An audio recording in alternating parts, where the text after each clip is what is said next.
ngobrol ngomongin politik jpnn.com bersama saya Tika Biantoro. Kali ini spesial di edisi Kartini, kita akan ngobrol soal politik dengan seorang politikus tanah air, yang mana kali ini narasumbernya adalah seorang wanita cantik, energik, dan juga penuh prestasi.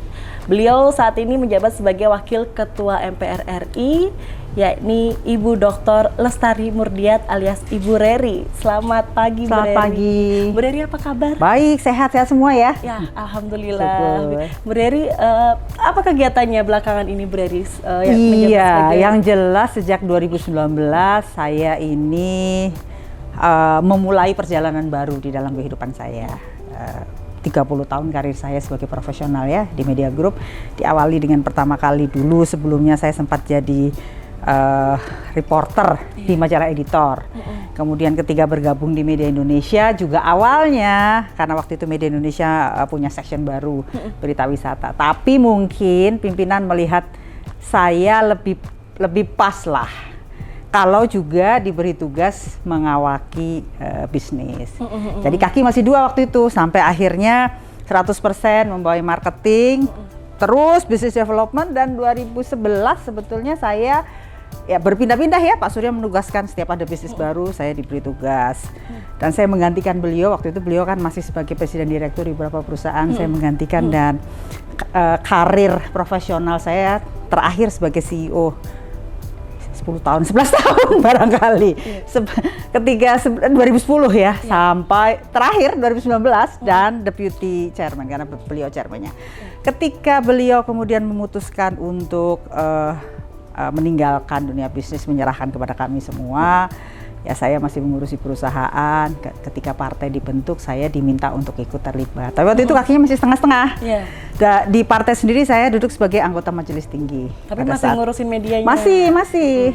2014 saya terlibat penuh di dalam tim pemenangan pemilu. Saya Korwil Jawa Tengah, saya juga terlibat penuh sebagai tim sukses dari Presiden Jokowi JK waktu itu, juga Jokowi Ma'ruf Amin sebagai bagian dari Partai Nasdem yang ditugaskan. Tapi di 2019 tiba-tiba beliau mengatakan, kayaknya kamu harus maju deh. Saya sudah berkecimpung jelas pasti karena saya mengawaki, mendampingi kawan-kawan semua, cuma tidak pernah terbayang kalau saya harus turun sendiri. Ya waktu itu memang ada critical period, critical time, akhirnya diputuskan saya maju. Gitu. Udah, yang penting kita bisa bekerja dulu mengamankan. Bayangan saya yang penting kita, karena sebelumnya di dapil saya kita sudah punya kursi. Dan waktu itu 2019 kan kita tahu pertarungannya luar biasa. Memang tidak direncanakan, saya sendiri tuh asalnya dari, saya lahir di Surabaya, saya besar di Purwokerto. TK, SD, SMP sampai SMA di Purwokerto. Ayah saya dokter kandungan dari zaman dulu, yang di Jawa Tengah cuma ada dokter 3. Dari Surabaya ditugaskan di Purwokerto, dan saya lulus di situ tahun 86. Kalau memang diniat, mestinya kan saya maju dari situ kan, tapi karena memang tidak di-plan, dari situ sudah ada Mas Sugeng dan memang ada dapil saya kosong, akhirnya ditugaskan di situ. Tapi kalau boleh tahu, kan Ibu berprofesi sebagai seorang jurnalis ya waktu itu, kemudian bisa kenal dengan seorang Surya Paloh tuh ceritanya bagaimana? Jadi jurnalis itu, jadi nggak begitu, saya itu jadi jurnalis ya, reporter lah, saya nggak mau menyebutkan diri saya sebagai jurnalis, masih belum layak, tanda kutip. Sebagai mahasiswa tingkat akhir waktu itu Tempo di Bredel. Kemudian ada majalah baru namanya Editor. Dan di Editor banyak sekali mahasiswa, bukan banyak lah, beberapa, termasuk sekarang teman-teman saya antara kalau dari Metro atau Santi, terus Adrianus Meliala, ada beberapa teman lah yang sama-sama mahasiswa di UI, kemudian direkrut oleh Editor menjadi reporter. Statusnya magang sih, tapi meskipun digaji. Saya karena latar belakang pendidikan saya ditaruh di bidang budaya. Saya ditaruhnya di budaya karena background saya kan Fakultas Ilmu Budaya ya, di arkeologi. Dari situ kemudian ya biasalah ya, orang tua saya kerja gitu, pacaran nggak disetujui, kira-kira begitu. Disuruh sekolah di Inggris. Disuruh sekolah di Inggris, pada saya di UI. Tiba-tiba ibu saya ngurusin saya cuti 1 tahun. Lalu pergilah saya ke Inggris, ke Cambridge. Balik ya tetap aja pacaran, sekarang jadi suami. Gak berhasil gitu kan, dipisah gitu. Mama saya kebetulan ibu saya juga almarhum kebetulan lulusan dari UI. Gitu. Iya. Jadi ada pikiran sekolah itu yang ada di dalam kepala beliau tuh cuma UI, ITB, UNER, UGM. Yang lain tuh bukan sekolah menurut beliau. Oke. Orang dulu kan, Iya, iya. ayah saya dari UNER.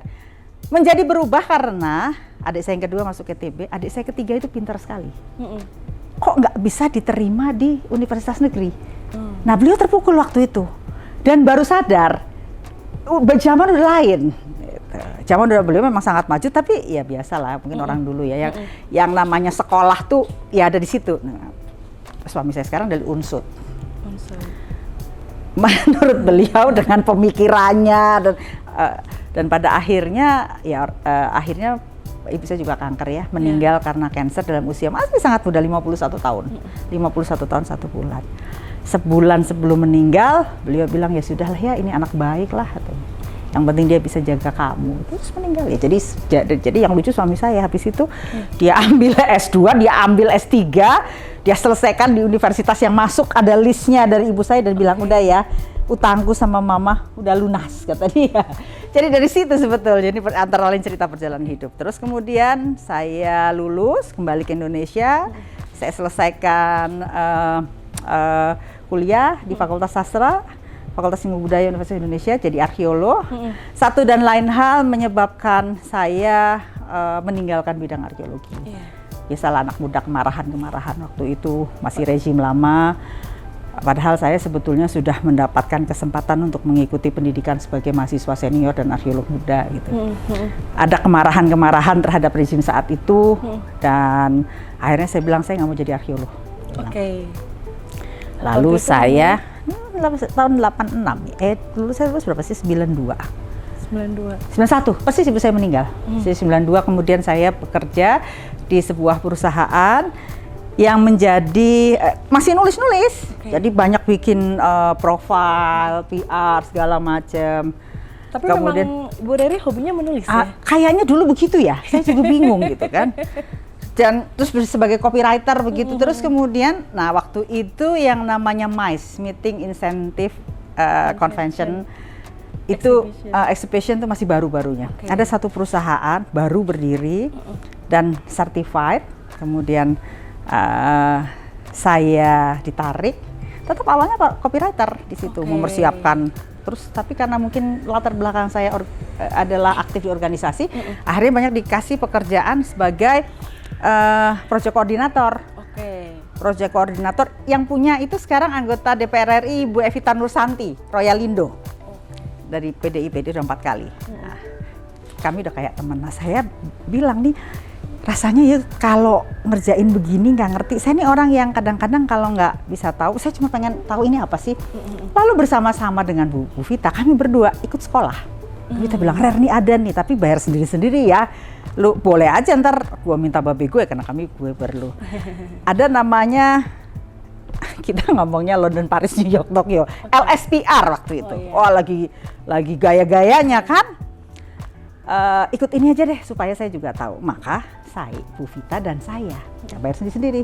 Ikutlah LSPR. Di LSPR bertemulah kawan-kawan dari media Indonesia. Di situ ada sekretaris Bapak, Lisa Luhur, ada Medini. Waktu itu rupanya memang ada program sekolah. Media Indonesia sedang mau membuka section baru namanya Berita Wisata. Jadi Media Indonesia kan koran pertama yang melakukan inovasi cetak berwarna. Dan pada saat itu Media Indonesia juga koran pertama yang kemudian membuat satu terobosan bagaimana menulis advertorial tapi tanda kutip bukan seperti kesannya tanda kutip melacurkan itu, ya, tapi ada bobot dan lain sebagainya. Itu tahun berapa Bu Reri? Itu 92. 92. Rupanya mereka sudah punya berita keuangan, Mas Andi waktu itu redakturnya, berita real estate, almarhum Pak Dahono, berita otomotif, dan mau membuka berita pariwisata. Saya diajak, lalu bergabunglah saya di situ. Ya sudah, awalnya di situ bergabung karena konsepnya section itu adalah penulis juga harus bisa tanda kutip jualan, tapi dilihat kemudian saya memang mungkin punya talent di jualan ya tanda kutip. Akhirnya mulai ngurusin mulai dari iklan segala macam sampai marketing ya Bu. Masih sama, tapi kan karena konsepnya begitu kan termasuk substansi ya.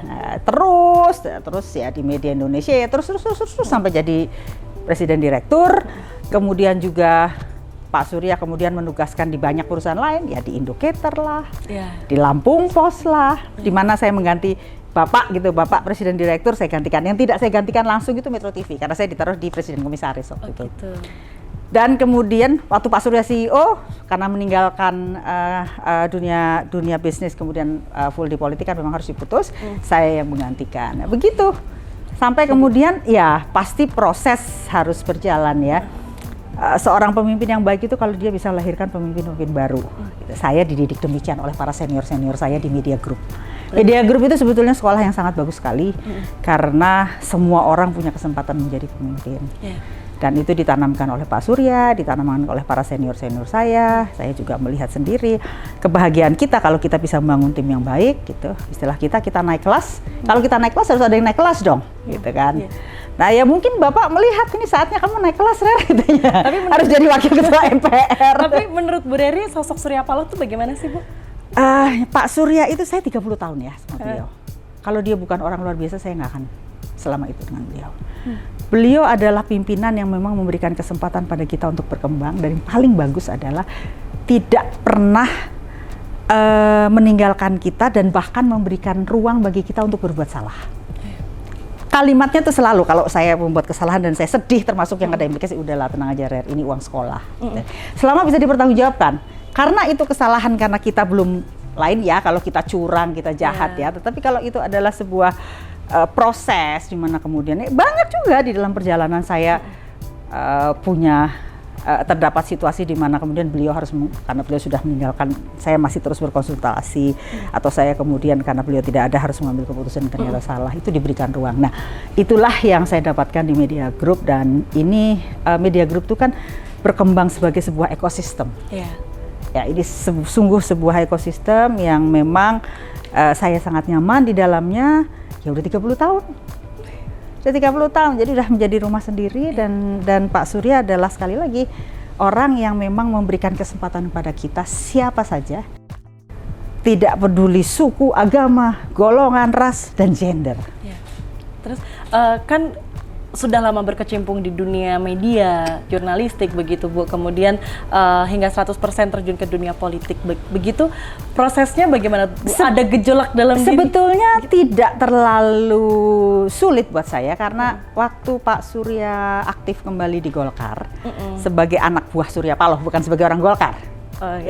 Sebagai anak buah Surya Paloh, saya melekat ke Pak Surya untuk membantu beliau urusan-urusan Golkar. Tapi bukan masuk di struktur Golkar, tidak masuk segala macam. Saya terlibat betul di dalam proses ketika ada konvensi pada waktu yang lalu. Saya mengikuti betul bagaimana Pak Surya menggagas konvensi Golkar. Saya mengikuti betul dan terlibat betul bagaimana ketika proses pemilihan ketua umum yang di Pekanbaru yang akhirnya melahirkan Partai Nasdem ya, setelah Pak Surya keluar dari Golkar. Dan pada saat Nasdem berdiri, ya memang saya ada cerita sebetulnya. Ini saya mau cerita. Beliau tuh, jadi setelah beliau kalah ya di pemilihan ketua umum di Pekanbaru, saya sedang sibuk-sibuknya di bisnis keluar. Saya bilang, Bapak kan sekarang banyak waktu, Bapak anterin dong, Bapak ikut dong. Kalau saya, kan biar bagaimana orang ketemu Surya Paloh itu kan lain gitu ya. Jadi, nah saya sedang banyak sekali menyelesaikan transaksi dan bisnis-bisnis baru di luar negeri. Di Pak Surya banyak, tuh saya bilang. Yang penting Bapak bicara, kan memberikan arahan segala macam. Jadi enaklah kita gagah Surya gitu Paloh, ya, gitu Surya Paloh. Udah kita lagi banyak kemana-mana, ke Amerika, ke Cina, ke segala macam. Lalu suatu hari saya memang tahu beliau mendirikan ormas. Nah, saya terlibat segala macam. Suatu hari dalam perjalanan dinas, ini betul-betul ini. Dari berangkat tuh udah mulai ada yang aneh. Beliau minta tiket, dia bilang, kamu duduk di Bapak sama first class, di first class. Dia bilang, Pak, nggak ada. Di Media Group itu aturan yang boleh duduk di first class cuma Surya Paloh. Saya akan pegang, kamu payah kamu katanya. Bilang, enggak mau Bapak. Terus Pak Surya bilang gini, sini Bapak sendiri yang bayarin pakai duit Bapak katanya. Ini di-upgrade, udah. Diambillah tiket saya, waktu mau di-upgrade nggak bisa, tiketnya kan tiket murah. Marah dong beliau, gimana sih ini beli tiket murah? Lah iya Pak, ngapain kita pergi-pergi beli tiket mahal, duduknya juga sama aja. Jadi saya tidak bisa di-upgrade kon. Dan dalam perjalanan pulang, yang jelas saya nggak bisa duduk sama beliau karena memang nggak bisa di-upgrade. Perjalanan pulang di tengah jalan mau menjelang masuk Singapura, saya ingat sekali. Tiba-tiba stewardess ke belakang, kan berangkat tuh nggak bisa. Kita mau ke Amerika waktu itu, pulang dipanggil, dicari Mr. Paloh. Duduk berdua. Beliau bicara panjang lebar, menyampaikan bahwa beliau mau mendirikan partai. Wah, waktu itu saya terus terang menentang keras. Saya bilang, Pak, Bapak nggak capek Pak dibohongin sama orang-orang politik? Saya mengikuti dari 2002 di Golkar. Pak Surya memberikan semuanya, memberikan segalanya, sampai kemudian peristiwa pemilihan ketua umum. Wah, udah itu berdebat sampai udah pakai nangis dan lain sebagainya. Karena Pak Surya harus bicara dengan saya, karena saya harus berbicara kepada saya. Udah bisa ngebayangin, aduh, di teman-teman saya direksi pasti teriak-teriak. Belum punya partai aja, kita karena dianggap berseberangan atau kritis waktu itu. Mau ngurusin perpanjangan kredit susah, dapat iklan di Metro susah, orang takut berasosiasi dengan Surya Paloh, itu saya ngalamin semua. Saya bilang, ini gimana? Gitu, udah berlinangan air mata panjang, ada 2,5 jam karena itu sebelum masuk Singapura. Dan dari seluruh percakapan itu intinya adalah yang saya bisa ceritakan adalah Pak Surya melihat bahwa ini adalah sebuah panggilan. Kalau kita mau melakukan sesuatu, kita harus mulai dari satu langkah awal. Dia bilang, belum tentu nanti kamu merasakan. Bahkan barangkali cucu kamu pun baru merasakan kamu sudah tidak ada, baru terjadilah itu perubahan. Tapi kita harus memulai, Rel, dia bilang. Dan Bapak akan sangat berdosa kalau Bapak tidak melakukan itu. Nah, udah panjang, wah kita udah mulai nangis segala macam, udah mulai masuk. Terus beliau menutup dengan begini-gini, kamu tahu nggak kalau Bapak kamu hambat lakukan ini, Bapak mati mendadak, Bapak jadi hantu.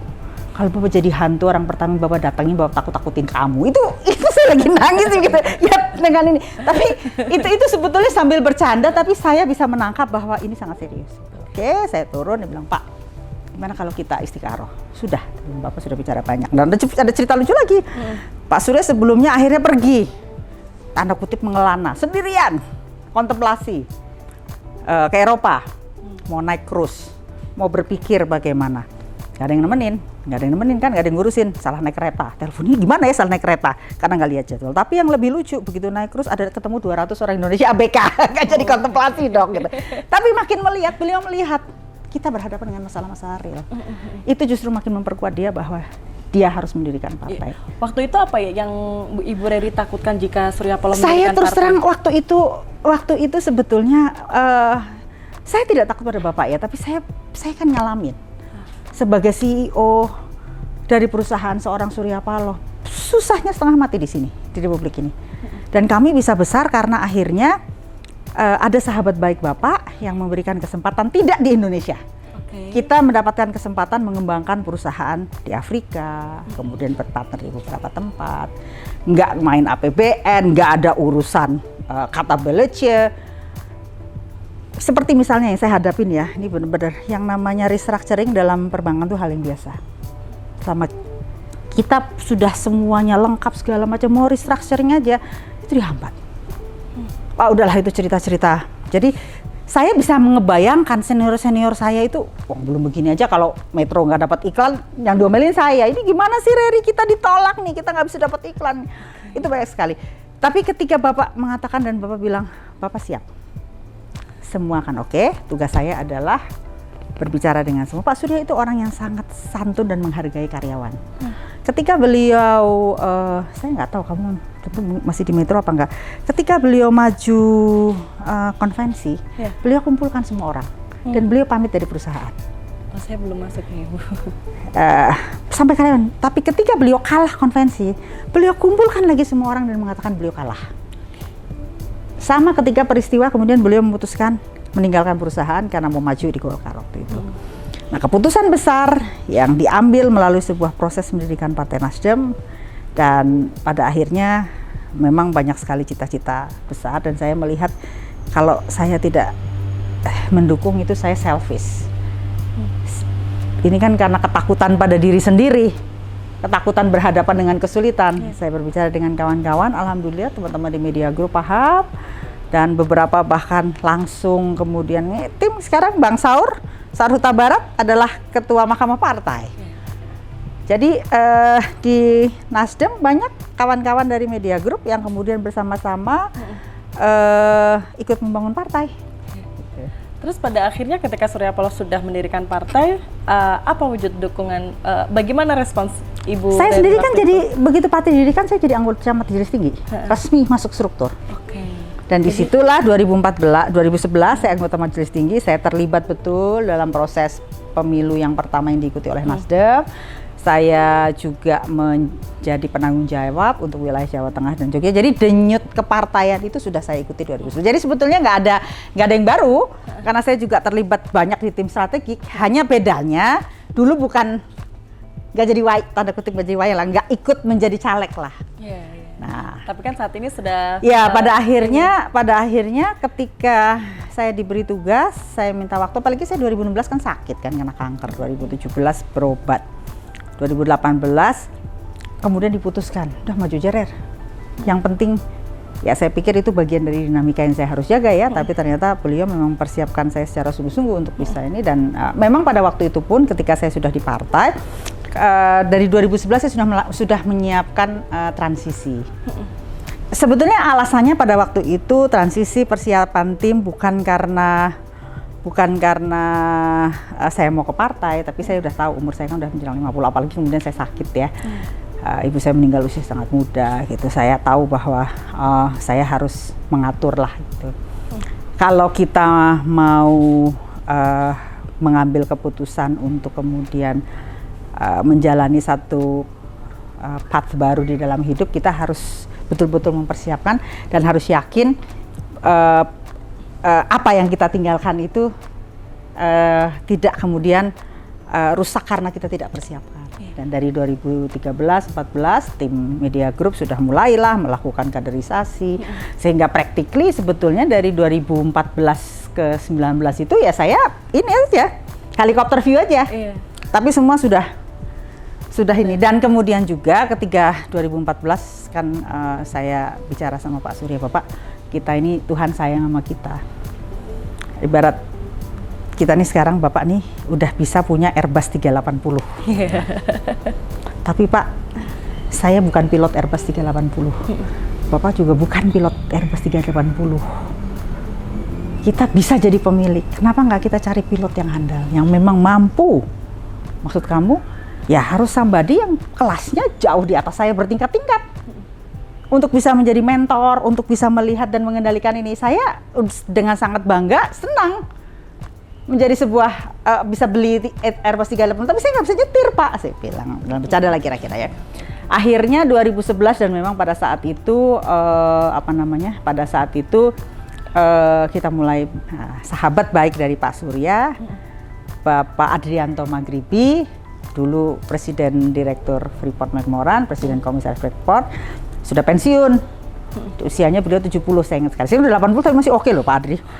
Dan Pak Adri bilang ya udah, akhirnya meminta bantuan Pak Adri untuk bisa mendampingi. Lalu beliau masuk kalau secara legal sebagai Presiden Direktur, tapi bersama-sama mendampingi saya untuk menyiapkan dan menata.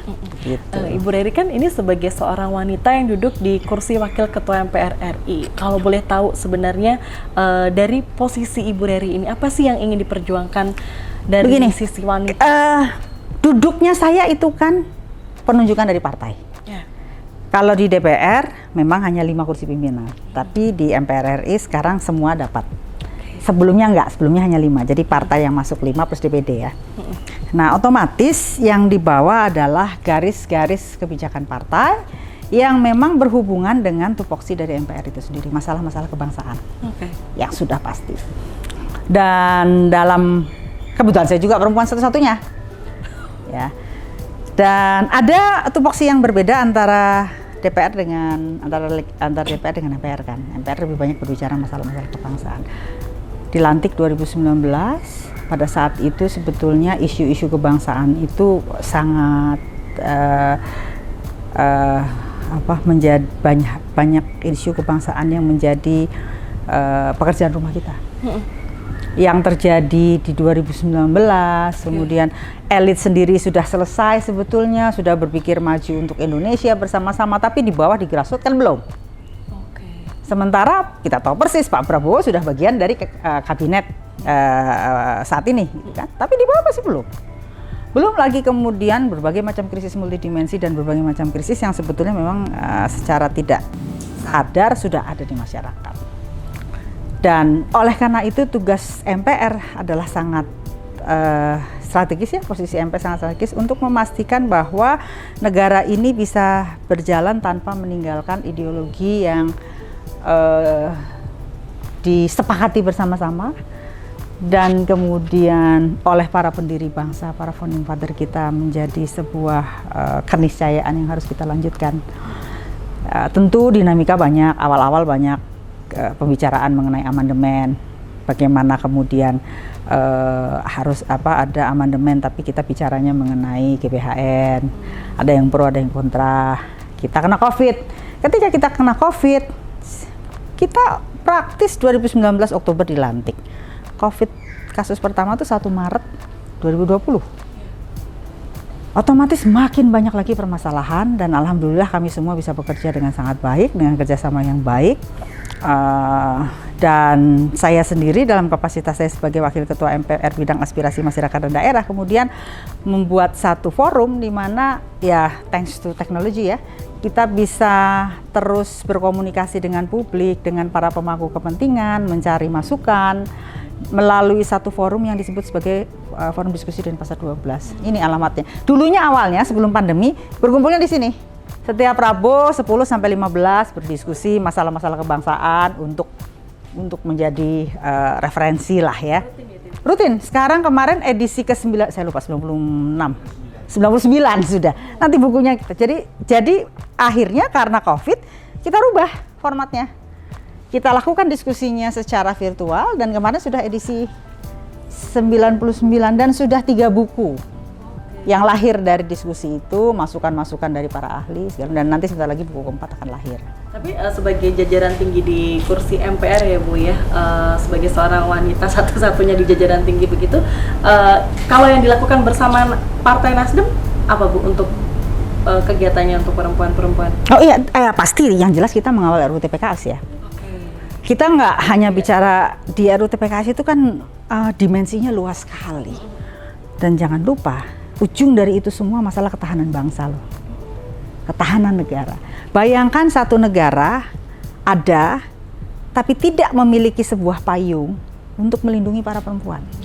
Lah perempuan ini kan tiang negara, tiang bangsa.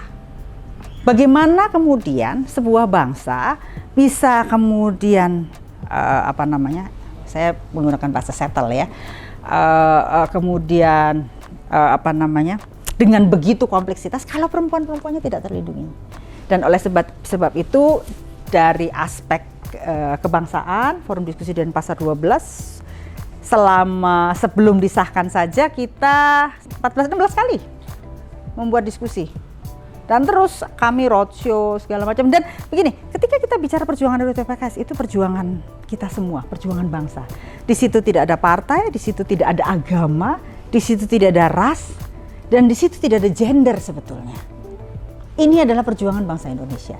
Dan saya bersyukur mendapatkan kesempatan untuk berinteraksi dengan kawan-kawan dari berbagai kelompok yang semuanya sepakat untuk terus bekerja dalam konteks memastikan bahwa di dalam periode 2019-2024 ini kita semua bisa menggolkan RUU TPKS. Alhamdulillah, Bu Puan kemarin sebagai Ketua DPR sudah menggolkan. Memang masih ada beberapa PR, tapi pekerjaan dan perjuangan ini kan perjuangan yang panjang sekali. Bagaimana gitu. perasaan Bu dari waktu? Tentu relief karena begini. Sehari-hari di Nasdem sendiri, kami kan membuat posko pengaduan di bawah, ini kegiatan di bawah bidang perempuan dan anak ya. Saya mendapatkan cerita dari Kakak Amelia Anggraini selaku Ketua DPP yang menceritakan pengaduan-pengaduan yang luar biasa. Bahkan baru-baru ini di Sulawesi Utara itu anak kecil loh, 10 tahun deh, dan meninggal. Dan problem kita adalah kita ini rupanya puluhan tahun terkungkung oleh juga ketidaktahuan, ketidakberanian para korban dan keluarga karena melihatnya masih dari sudut yang berbeda, tradisi, ya, dan pemahaman-pemahaman yang salah, sehingga akhirnya kita nih membiarkan ini semua terjadi. Jadi buat saya sendiri, alhamdulillah saya mengapresiasi dan berterima kasih sekali kepada seluruh kawan-kawan yang berjuang di Balek, kemudian di komisi, di DPR, dan juga semua kawan-kawan yang terus-menerus tanda kutip ribut. Fraksi balkon, luar biasa, perempuan-perempuan fraksi balkon, kita bersandanya yang khusus mengawal prolegnas itu juga luar biasa, banyak memberikan masukan. Jadi kalau misalnya ada yang nggak pas gitu, mereka otomatis akan kirim ke saya, Mbak Reri ini begini. Nah, saya tinggal meneruskan. Kebetulan kan ketua baleknya ketua panjanya kan Kakak Willy Aditya dari Nasdem gitu. Jadi udah lega ya Bu ya, RUU PKS? Iya, tapi PR kita belum selesai. Iya. Masih banyak turunan-turunan harus dilakukan, dan yang paling penting kita harus mengawal agar semua, bukan hanya perempuan, tapi semua kita memiliki keberanian untuk kemudian bagaimana RUU ini diaplikasikan. Tapi Bu, sebagai seorang perempuan, mungkin bisa mengedukasi teman-teman atau perempuan yang ada di rumah begitu agar tidak menjadi korban kekerasan seksual. Iya. Karena kadang ketakutan korban adalah takut untuk mengadu. Mungkin boleh dikasih saran bagaimana? Saya pikir begini, yang pertama tentu keberanian dari korban itu sendiri. Korban harus sadar bahwa dia punya hak hidup. Kita sebagai manusia itu punya hak atas diri kita, atas badan kita. Dan kita sebagai manusia punya hak untuk menentukan apa yang akan kita lakukan dengan badan tubuh kita. Bagaimana kemudian kita berhadapan dengan peer pressure yang harus kita lawan, keberanian kita kemudian melawan semua usaha-usaha untuk menjadikan kita tanda kutip objek. Itu harus dimulai dari diri kita sendiri. Dan kemudian kita harus mengedukasi semua lingkungan, pasangan kita, keluarga kita. Banyak loh kejadian pekerja perempuan mendapatkan sexual harassment, tidak berani melaporkan, suaminya pun tidak berani melaporkan karena takut, karena malu, keluarganya melarang, dan banyak yang kemudian diselesaikan dengan pasal kekeluargaan itu. Nah, kita harus memulai kampanye ini. Tapi kita harus berani. Dari segi pemerintahan begitu akan digaungkan untuk mengajak masyarakat agar tidak takut. Saya rasa sekarang Kementerian Pemberdayaan Perempuan ya dan Anak, Bu Bintang itu sudah melakukan. Dan kalau kita lihat rumah-rumah aman kan banyak sekali di Indonesia. Dan kemudian program-program edukasi sudah. Ini memang diperlukan. Nah, media-media juga harus nggak bosen, dan tentu kita juga harus lead by example ya. Itu yang antara lain menjadi salah satu. Tapi saya bersyukur kawan-kawan semua di para pejuang yang bergerak gitu membuat DPR menjadi lebih ringan menjalankan tugasnya karena dukungan dan juga pressure juga sih dari para pegiat itu. Dan sebetulnya proses lahirnya RUU TPKS ini adalah proses legislasi yang sangat baik, karena kita lihat bagaimana harmonis dinamikanya, tapi kemudian bagaimana harmonisasinya, dan bagaimana di sini ini kalau kita lihat nih ada civil society di situ, ya, ada legislatif di situ, ada government di situ, bahkan ada bisnis di situ. Jadi harus dimulai dari ya. Banyak sekali brand-brand kan dari bisnis yang kemudian memberikan dukungan seperti produk-produk kosmetik, produk-produk perempuan yang kemudian turut di dalam kampanyenya mereka, bahkan secara jelas stated bahwa mereka termasuk yang mendukung untuk bisa disahkannya RUU TPKS. Jadi saya rasa ini model yang sangat bagus, dan ini sudah satu hal yang nyata, dan ke depan ini juga bisa menjadi prototipe bagaimana DPR kemudian melahirkan produk-produk legislasi yang lain untuk terus melibatkan seluruh elemen-elemen yang ada di masyarakat. Bu Reri ini kan Bu Reri sebagai satu-satunya wanita yang ada di jajaran tinggi MPR RI. Kemudian juga nggak cuma itu kegiatannya begitu ya Bu. Kalau boleh tahu ini kan Ibu dengan jabatannya yang sekarang itu kan sibuk sekali Bu. Iya. Kemudian memiliki suami dan juga anak 4. Gini, bagaimana membagi waktunya? Satu yang saya selalu bilang sama teman-teman sebagai perempuan, kita itu tidak boleh takut untuk tidak sempurna. Jangan berpikir bisa jadi perempuan, wah udah ini jadi wakil ketua MPR RI, apalagi waktu zaman dulu jadi CEO segala macam, saya bisa menjadi tanda kutip perempuan yang sempurna sebagai istri dan ibu. Pasti tidak.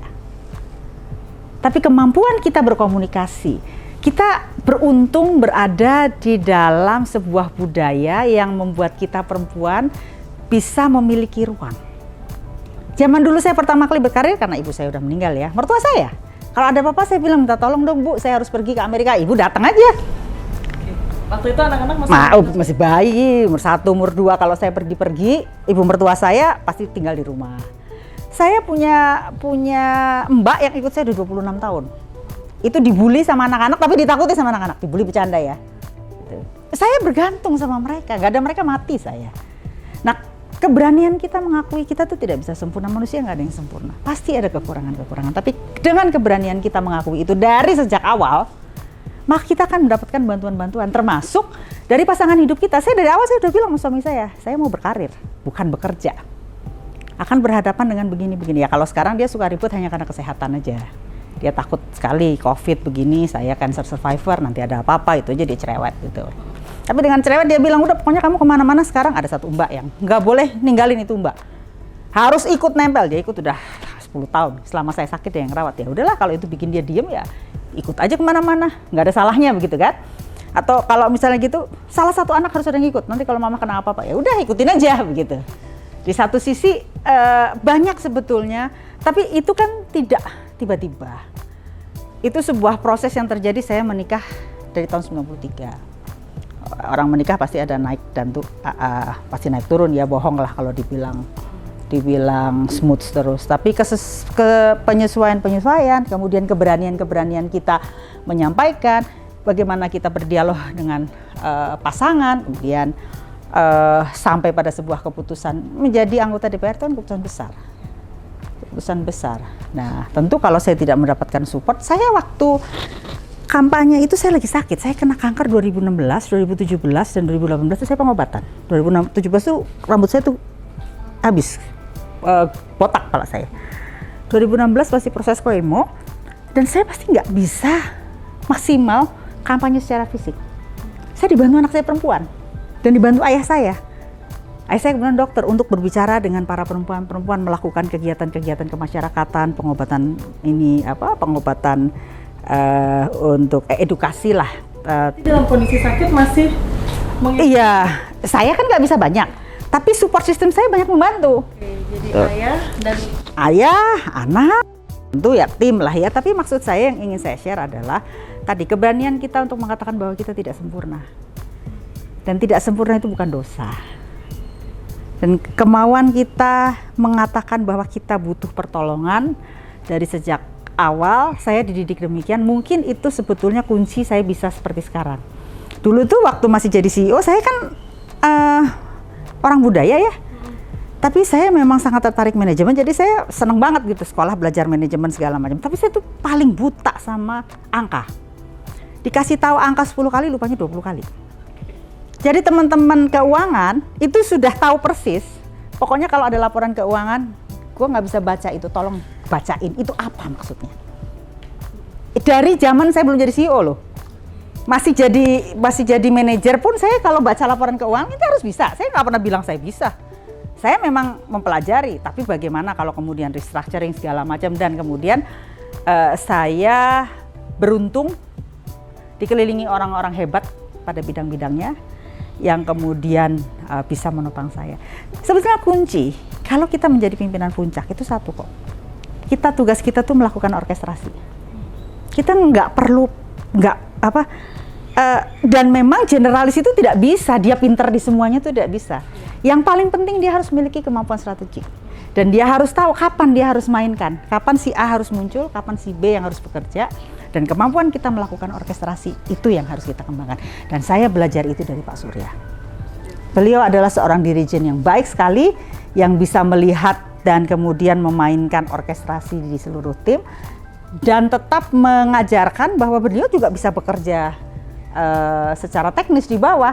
Dan saya beruntung, saya dibesarkan dari situ ya, dari 92, saya di lapangan, ikut sendiri mobilisasi, nggak tidur berhari-hari di metro, nggak pulang berhari-hari gitu, ngalamin semuanya gitu. Jadi kalau ada yang, lu bohong lu, gue tahu, kira-kira begitu kan gitu. Tapi di satu sisi saya juga bersyukur punya kesempatan bisa mendapatkan tim-tim muda-muda yang bagus gitu. Dan itu tadi kuncinya, kalau ditanya jawaban saya kepada semua orang, jangan takut untuk tidak sempurna. Hal rutin apa yang biasa Ibu lakukan dengan keluarga? Biasa sama ya, seperti keluarga itu pasti. Kalau dulu kami bersepakat pasti harus liburan sekolah, Lebaran dan Tahun Baru. Itu pasti ya, kemana aja, kemana saja tergantung lah. Tempat favorit, kota favorit? Ya tergantung kemana kaki melangkah. Apalagi setelah anak-anak besar ya, mereka makin banyak ininya ya. Bu, ini kan selain sebagai wakil ketua MPR, Ibu ini kan juga aktif membina beberapa yayasan yang ada di Aceh ya Bu ya? Ya, Yayasan Sukma. Apa yang mendorong Ibu untuk terus melakukan hal itu? Jadi terus terang, ini juga salah satu peristiwa yang membalikkan kehidupan saya dan kami semua. Mungkin masih ingat tsunami kan? 2004, tiba-tiba saya ditelepon sama Pak Surya, "Rer, ini gempa besar sekali, Bapak waktu itu lagi di Medan, ada kawinan." Kata Pak, saya ingat sekali Pak Surya bilang, lagi berdiri sampai jatuh. Itu posisi Pak Surya Di Medan. Kita belum dapat kabar. Siang, sore saya ditelepon lagi, ini sepertinya ini deh, situasi nggak karu-karuan. Mobil kita SNG kemudian dari Medan dikirim ke Lok Sumawe. Malam Pak Surya bilang besok pagi kita kumpul jam 7 pagi, coba kita lihat.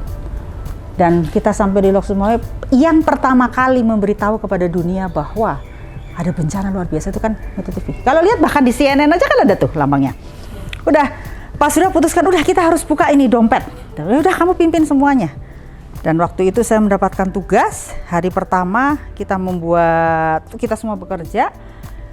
Kemudian tim disiapkan berangkat ke lapangan dipimpin Bu Syanet, saya sendiri hari ketiga berangkat ke lapangan dan 40 hari kita membuat, mungkin masih ingat ya, di kantor luar biasa.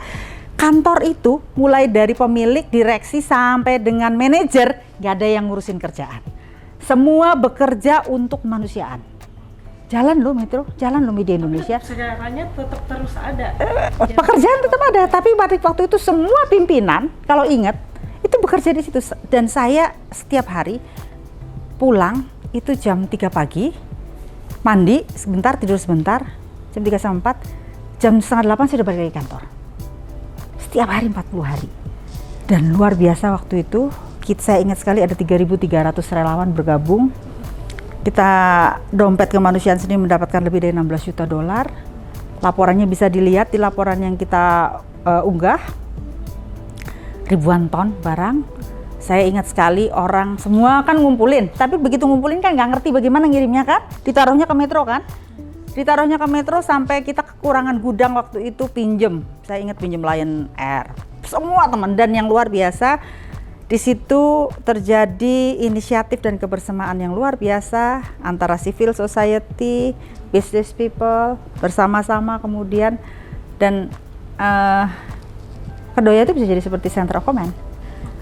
Tapi kemudian Pak Surya memutuskan sudah cukup, kita berhenti di hari ke-40 karena di hari ke-40 dalam tradisi Islam ya 40 hari, tapi dalam konteks manajemen juga pemerintah juga sudah lebih menguasai gitu.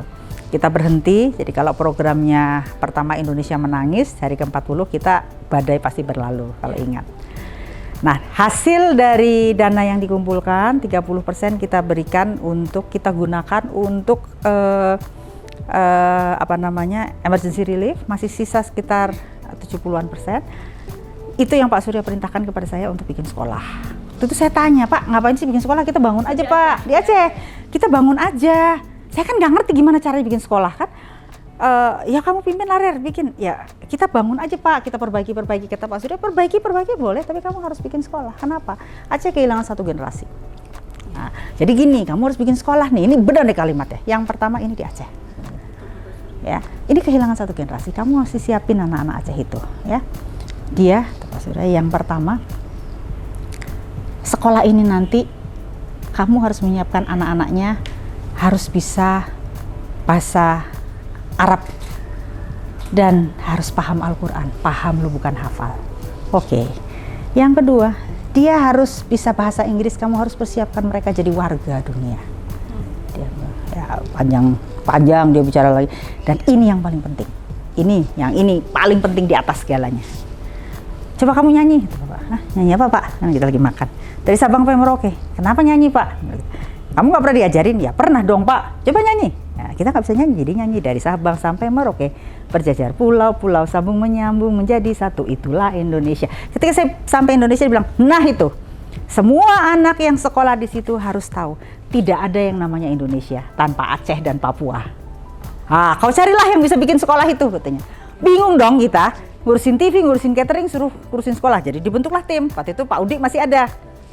Keliling tuh, belanja. Kita ketemu ke Taruna Nusantara. Pokoknya semua kita bicara, kita sementara secara fisik sekolah jadi. Tapi modelnya belum tahu.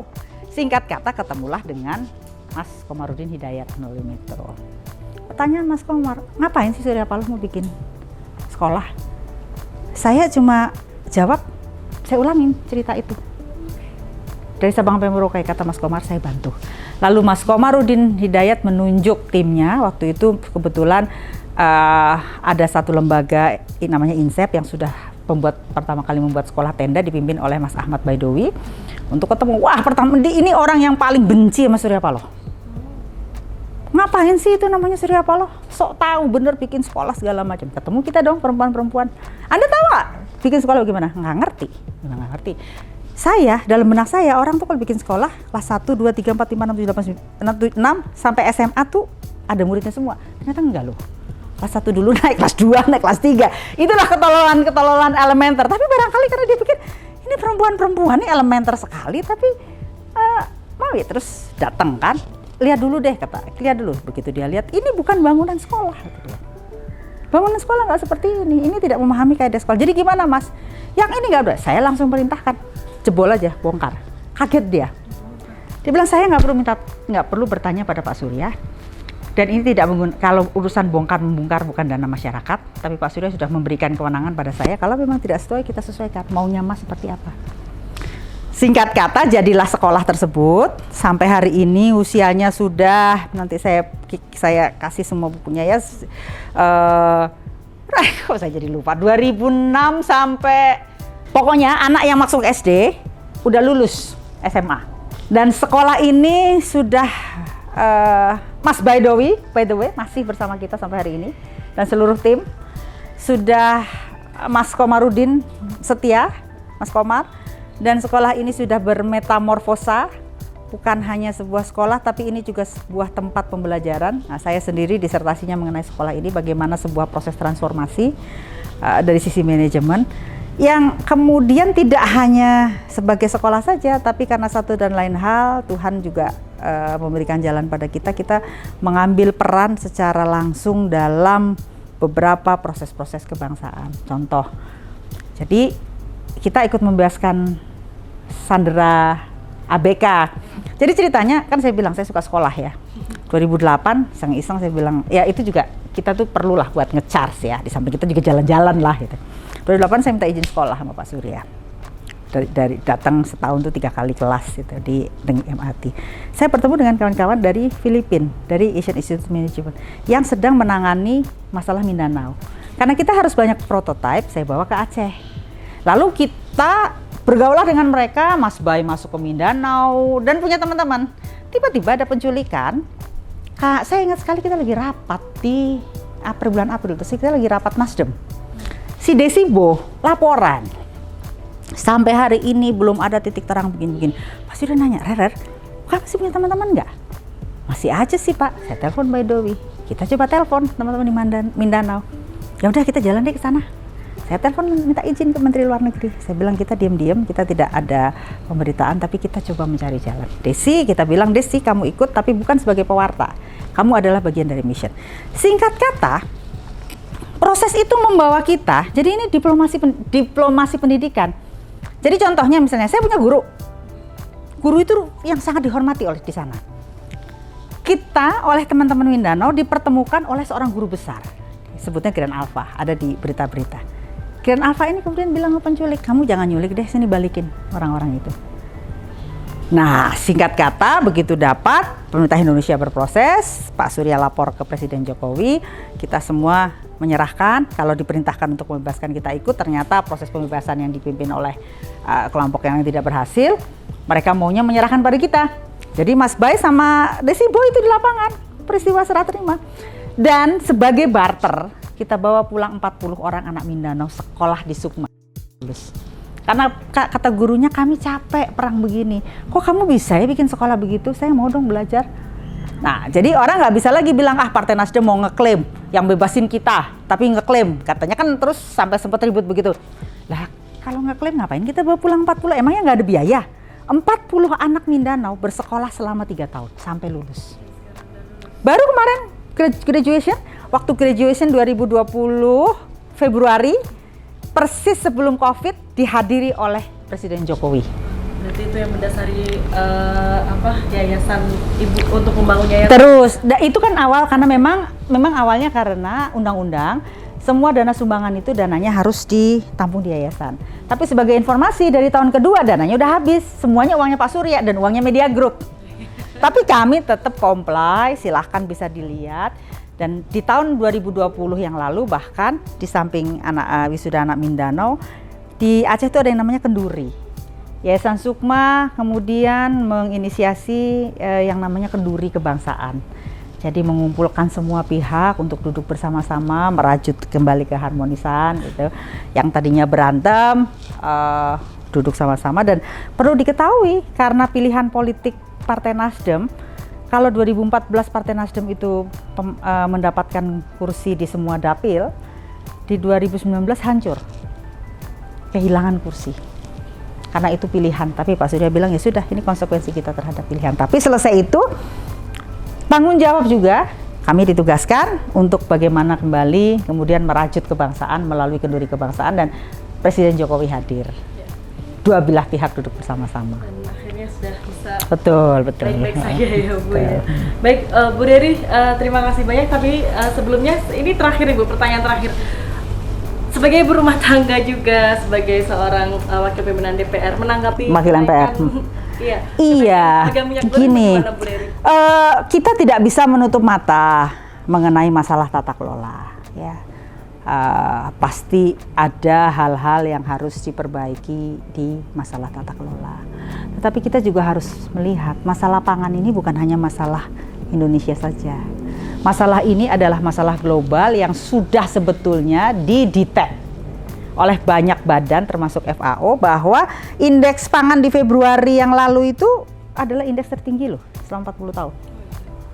Jadi problem-problem yang terjadi tidak bisa kemudian dinafikan, apalagi habis COVID kan, sedang proses pemulihan. Kita bukan berarti kemudian kita melakukan pembelaan diri, tidak, kita juga harus mengakui ada proses tata kelola yang harus diperbaiki lah.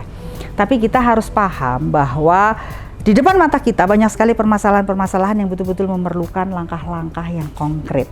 Dan langkah-langkah konkret ini memerlukan dukungan dari semua pihak. Apa yang terjadi di Sri Lanka itu mengerikan loh. Ya, kehabisan devisa. Pemerintahan ini udah kacau balau, menteri mundur semua. Kasus Ukraina dan Rusia juga mempermarah. Coba lihat harga-harga bahan pokok di Jerman itu melambungnya luar biasa. Jadi bukan hanya di sini.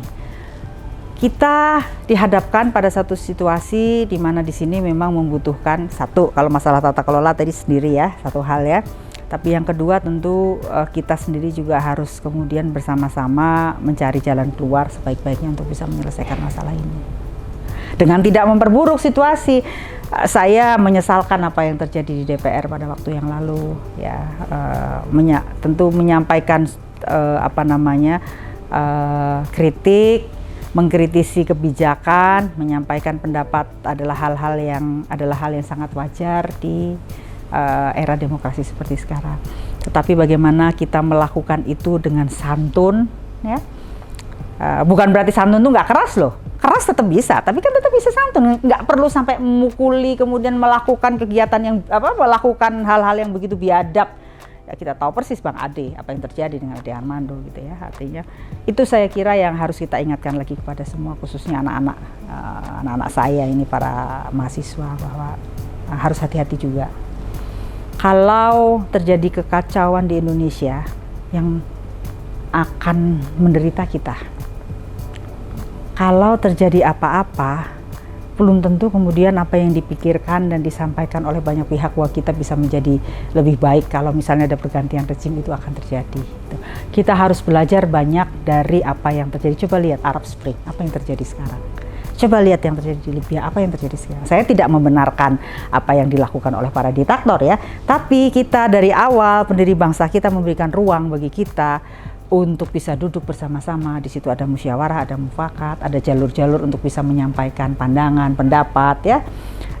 Tetap proses demokrasi itu sendiri terjadi tanpa kemudian kita harus tentunya melanggar.